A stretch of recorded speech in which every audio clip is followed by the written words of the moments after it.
La peregrina, capítulo 17. Gran Corazón y su compañía llegan a los prados deleitosos. Muerte del gigante, desesperación y demolición del castillo de la duda. Desaliento y su hija son liberados. Llegó por fin el tiempo en que los peregrinos debían emprender de nuevo su marcha, y comenzaron a hacer los preparativos para la misma. Llamaron a sus amigos, tomó consejo con ellos, y también dedicaron algún tiempo a encomendarse mutuamente a la protección del príncipe. Recibieron varios presentes de sus amigos, consintiendo todos en cosas apropiadas a los débiles. Lo mismo que a los fuertes, a las mujeres, lo propio que a hombres, proveyéndoles de lo necesario para el camino. Dispuesta ya la marcha, salieron y después de haberlos acompañado sus amigos hasta donde les fue posible, se encomendaron de nuevo al amparo de su rey y se despidieron. Los que eran de la compañía de los peregrinos iban delante precedidos de su guía. En consideración a la debilidad de las mujeres y niños tenían que andar lentamente conforme a estos podían soportar las fatigas de la marcha. Sucedió que próximo a cojear y flacamente tenían mayor número de compañeros que compadeciesen sus flaquezas. Una vez fuera del pueblo y despedidos sus amigos, pronto llegaron al sitio donde Fiel sufrió el martirio. Allí pues hicieron alto y dieron gracias a aquel que les había presentado alientos para sobrellevar también su cruz. Tanto más cuanto que hallaron que sus padecimientos con tanto valor y resignación soportados reanudaban en beneficio de ellos mismos. Después de esto, anduvieron un buen trecho hablando de Cristiano y Fiel, y de cómo Esperanza unió su suerte con la de Cristiano después de la muerte del primero. De este modo avanzaron hasta llegar a la altura llamada Lucro, donde había la mina de plata que había apartado además de su peregrinación, en la que, según se cree, cayó interés privado y pereció. Esto dio algo que pensar a los peregrinos, pero cuando llegaron al antiguo monumento que se hallaba al otro lado de la llanura, es decir, a la columna de sal que se elevaba a la vista de Sodoma y de su largo y hediondo, se maravillaron como antes lo había hecho Cristiano, de que personas dotadas de tanto conocimiento y agudeza de ingenio como Demas y sus compañeros se hubiesen ofuscado lo bastante para extraviarse de tal lugar. Sin embargo, al reflexionarlo bien, consideraron que las desgracias que han alcanzado a otras personas no dejan honda impresión en la naturaleza humana, mayormente si los que se mira reviste los atractivos que tanto le halagan. Siguiendo los peregrinos su camino, vi que llegaron al río que se encuentra al este lado de la montaña de las Delicias, y en cuyas dos riberas crecen árboles frondosos, las hojas de los cuales sirven para prevenir indigestiones, donde los prados son verdes todo el año y donde con perfecta seguridad podían echarse a descansar. En los prados lindantes con el río había corrales y apriscos para ovejas y una casa para la crianza de los corderos y las criaturas de las mujeres que van en peregrinación. Había también un hombre compasivo que se encargaba de ellos y que llevaba a los corderos en sus brazos y pastoreaba suavemente a las paridas. Cristiana aconsejó a sus 4 nueras que confiasen en el cuidado de este hombre sus pequeñitos, para que al lado de aquellas aguas fueran albergados, socorridos y criados, y para que el porvenir no faltase ninguno de ellos. El hombre compasivo, si uno se pierde, lo recoge otra vez. Liga al perniquebrado, corrobora al enfermo. Allí no les falta comida, bebida y vestidos, y están libres de las acechanzas de los ladrones y mala gente, porque su pastor moriría antes que se pierda uno de aquellos que se le ha confiado. Además, están seguros de recibir buena educación y consejo, y se les enseña a andar por las veredas rectas, lo que es un favor de no escaso precio. También allí se encuentran aguas delicadas, prados deliciosos, flores hermosísimas y una gran variedad de árboles, especialmente de los que llevan fruto. Fruto no como aquel que comió Mateo, que caía del muro del huerto de Belcebú, sino fruto que proporciona salud donde no la hay, y la fortalece y aumenta donde no existe.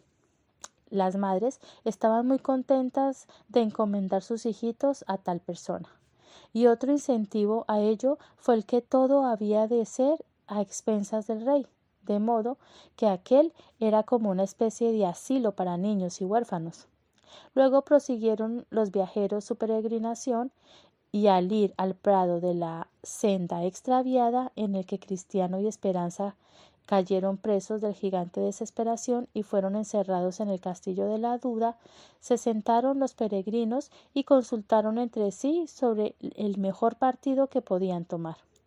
Algunos opinaban que antes de ir más adelante, ya que eran tan numerosos y capitaneados por un hombre como Gran Corazón, sería mejor acometer al gigante, derribar su castillo y si hallaban algunos peregrinos en él, ponerlos en libertad.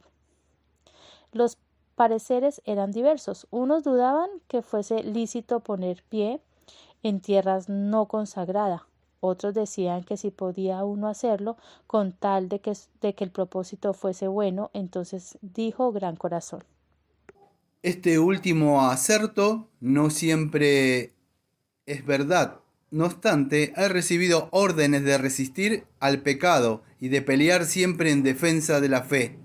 Y en este caso, ¿con quién, decidme, he de luchar, sino con el gigante Desesperación? Acometeré, por lo tanto, la empresa de quitarle la vida y de arrasar el castillo de la duda. ¿Quién me acompañará? Y dijo el anciano Integridad. Yo iré. Y nosotros también. Añadieron los 4 hijos de Cristiana, que eran jóvenes y robustos. A las mujeres las dejaron en el camino y con ellas flacamente y próximo a cojear, con sus muletas para protegerlas hasta su regreso, lo que podían hacer sin riesgo, porque a pesar de la proximidad del gigante, con solo quedarse en el camino, un niño las podía conducir. Subieron entonces Gran Corazón, Integridad y los 4 mozos al castillo de la duda, en busca del gigante Desesperación. Al llegar a la puerta del castillo, llamaron con estrépito inusitado. El viejo gigante se presentó seguido de cerca a su esposa Desconfianza, el cual dijo: ¿Quién es el atrevido que de este modo molesta al gigante Desesperación? Soy yo, Gran Corazón, conductor de peregrinos y al servicio del Rey del país celestial. Y te mando que dejes franca la entrada, pues vengo decidido a ir contigo y a demoler tu castillo, después de haberte arrancado la vida. El gigante Desesperación, que era muy corpulento, se sentía invencible y confiado en su fuerza inusitada. Decía: Me ha de espantar, Gran Corazón, a mí que he vencido a los mismos ángeles. Ajustó pues su armadura y salió. En la cabeza llevaba un yelmo de acero. Un peto flamante protegía por delante. Sus pies estaban calzados de hierro y su mano blandía un formidable garrote. Así que el gigante salió de su castillo. Gran Corazón y sus compañeros lo cercaron atacándole por todos lados. Y cuando Desconfianza, la giganta, vino en su socorro, el anciano Integridad la derribó de un golpe. Su esposo hizo una desesperada resistencia y aun después de derribado por sus adversarios, forcejeaba con furia y defendía su vida con un valor digno del mejor causa. Pero Gran Corazón, con el valor y firmeza que le distinguía, consiguió por fin decapitar al gigante. Acto seguido se pusieron a derribar el castillo de la duda, tarea muy difícil para llevar a cabo. Una vez muerto su dueño, este trabajo los ocupó por espacio de 7 días en los calabozos. Allí encontraron a un tal Desaliento, casi muerto de hambre, y a su hija mucho temor. A estos 2 los salvamos, pero era espantoso ver los cadáveres que yacían aquí y por allá en el patio del castillo de los huesos humanos de que estaban atestados los calabozos. Consumada esta hazaña por Gran Corazón y sus compañeros, tomaron bajo su protección a Desaliento con su hija Mucho Temor, que eran personas honradas, aunque habían estado encerrados en el castillo de la Duda como prisioneros del gigante Desesperación. Sepultaron el cuerpo del tirano debajo de un montón de piedras, y tomando su cabeza, bajaron al camino para contar a los demás lo sucedido. Grandísimo fue el contento y gozo de Flacamente y Próximo a cojear, al reconocer la cabeza de Desesperación. Cristiana, que sabía tocar la viola, y su nuera Misericordia, el laúd, viéndolos tan alegres, tocaron una melodía. A Próximo a cojear le entraron deseos de bailar, y tomando de la mano a Mucho Temor, bailó con ella una danza. Verdad es que no podía bailar sin auxilio de una de sus muletas, mas no por esto dejó de brincar como un joven.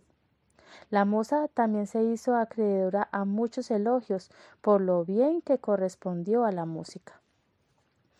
Por lo que respecta a Desaliento, poco caso hacía de la música, pues estaba más bien para comer que para bailar. Tan grande era su desfallecimiento. Para su alivio inmediato, Cristiana le dio un trago de licor que tenía interín, le preparaba algo para comer y al poco rato el pobre se reanimó y comenzó a cobrar las fuerzas.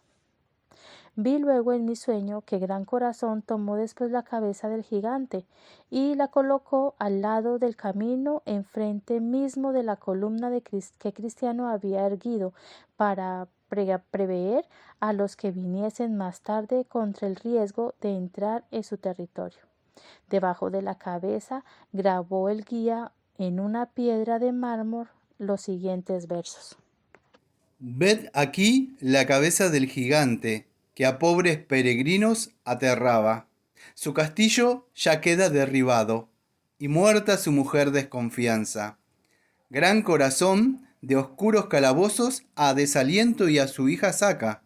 Quien tenga dudas, que se fije en esto, y serán como nubes disipadas. Esta cabeza libertad anuncia, y al verla, de placer, los cojos bailan.